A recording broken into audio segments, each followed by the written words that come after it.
All right, on money specifically, SEC revenue payouts came out a little over $50 million a year, which is second to the Big Ten, right? I don't think the Big Ten has announced theirs yet, but their projected numbers are a little bit higher. Um, with the parity that exists in the SEC right now, we talked about them adding teams and things.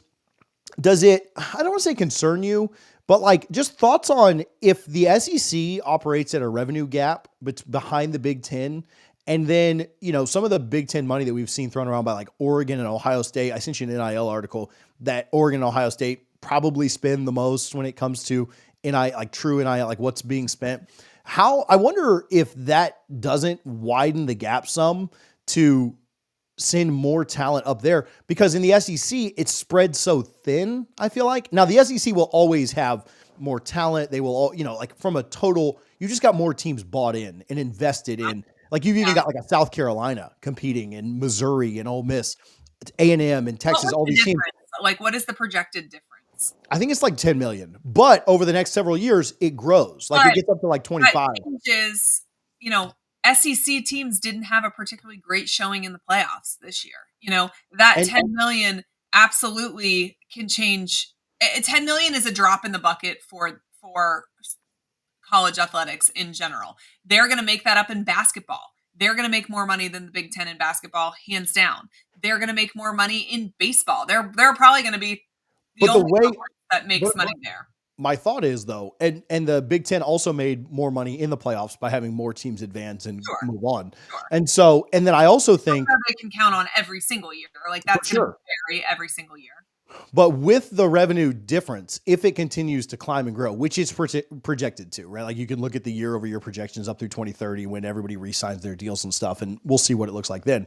I just wonder, with the SEC having so many teams that compete and actually invest, you've got teams that are going 4-8, and Oklahoma's still throwing a ton of money at it.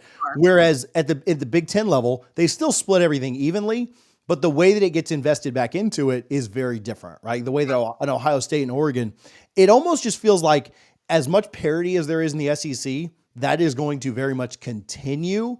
And the Big Ten is only going to get more of the top of the Big Ten is going to get more of an increase and more of a separation. It almost feels like to me, and this is just guessing out at the next 5 years, it almost feels like Ohio State, Notre Dame, Michigan, Penn State, Oregon are kind of at a little bit higher level. And then you've got like the entire SEC, and then you've got like the bottom Big Ten.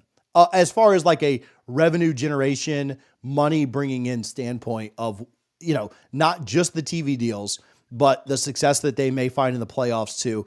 And I think some of those, when you're looking at what teams spend in NIL, I think that you've also got those top level Big Ten teams spending more than most SEC teams too. Larger donor bases, more national brands that are investing more. So I just wonder how that plays out on the field. If for the next 5 years, if Ohio State makes the most money and recruits the best, and Michigan makes more money than most people and recruits better, and if Notre Dame does that, Oregon, obviously with Phil Knight, if that doesn't create somewhat of a separation, not that I'm not saying those 4 teams are going to dominate football for the next, so obviously Texas is spending a lot of money. Georgia's spending a lot of money. So, I do think, though, the gap does make it pretty interesting. So I just looked up, and I don't agree with the premise. I understand the premise, and that's that the conference as a whole brought in a little bit more money. Last year in college athletics, for the 2024 year, Ohio State brought in the most revenue overall. So their athletic program overall brought in more than everybody else. But second was Texas A&M. Third was Texas. Fourth is Michigan. Fifth is Georgia. Sixth is actually Nebraska. So more than Penn State, more than Oregon. 7 is Penn State. 8 is Tennessee. 9 is LSU. 10 is Alabama. 11 is Oklahoma. 12 is actually Wisconsin. So in terms of overall athletic revenue, it's not even actually the top teams in that conference translating to the top earners necessarily. Now, obviously, Ohio State overall, and they've got the national championship, so they're just get up there too, yeah, all over the place. I mean, Penn State's in but when you think Wisconsin is generating more than Oregon is overall, I don't know. It's interesting, and then you've got Auburn, Florida, Kentucky, then Michigan State, then Florida State. Not that I just throw Florida State in there for you, but then Iowa, Arkansas is up there, South Carolina, then Washington, then Oregon. Yeah. I think Notre Dame being a private, there's some private schools that are up there really high too. Like Notre Dame's up there, just not public. Okay, well, yeah, Yeah, I don't know where Notre Dame would fall. This is public schools. So yeah, private schools are going to be really high in there too. And so there's a few that are in there. Like, isn't USC private as well? They're up, private, and so so there's a few that are really private and up there high too. And Notre Dame's kind of like they're quasi Big Ten to me, right? Like they're just in that region and kind of in that strategy. They don't benefit from the Big Ten money, which is part of this conversation. Is they do? I mean, they get the ironically Notre Dame's payout is higher than everyone else's in the country's because they're by themselves, and they get a really large share of the ACCs too. So Notre Dame is actually in the best situation of never joining a conference because they fully benefits them to stand alone. But Notre Dame makes more than the Big Ten does right now. I don't think the teams spending the most are necessarily the teams bringing in the most. If you're telling me Oregon's spending the most, Oregon isn't earning the most. So Phil Knight's just writing the most checks over there. And so on our old model of the 14 playoff, I think that will change a little bit. I think Oregon, like when we look at next year's I would be interested to see when we do this next year what that looks like and how different it is.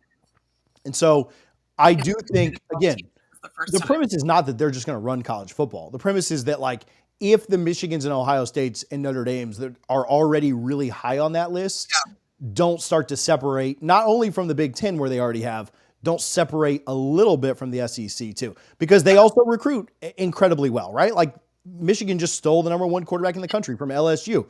So I do think that exactly, right? I think they've got the money to spend too. Yeah. So I don't know.